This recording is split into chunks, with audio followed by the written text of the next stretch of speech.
if the age of the patient is less than 30 years, then the clinical outcomes are very good because the quality of eggs will be good.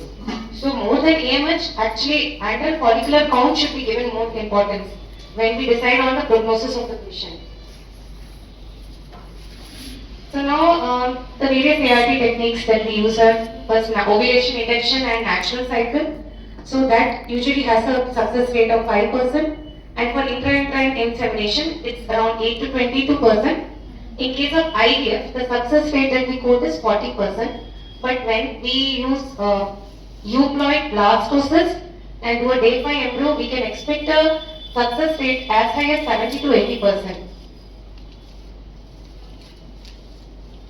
Now, choice of ovarian stimulation.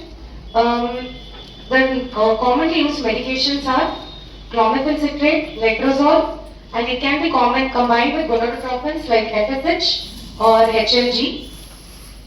So all these basically, when we do an ovarian stimulation, we target the FSH window. So initially, the first few days of your menstrual cycle, the growth of the follicle is dependent on the FSH hormone that we call as the FSH window.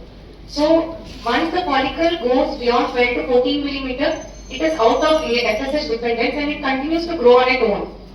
So when we do all this ovulation induction, what we are trying to do is tweak around with the FSH window. When we use extended protocols, that time we extend the days of FSH window, which increases the multifollicular recruitment. So again, dosages. Clomiphene citrate we can use up to 150 mg, letrozole can be used up to 7.5 mg, and tamoxifen 42 mg, 80 mg per day, and usually this has to be started within the first 5 days of menstrual cycle. As far as gonadotropins are concerned, yes, FSH can be used and HMG can be used, but then we have to keep in mind the cost concern. We cannot afford to keep using a pure recombinant FSH during a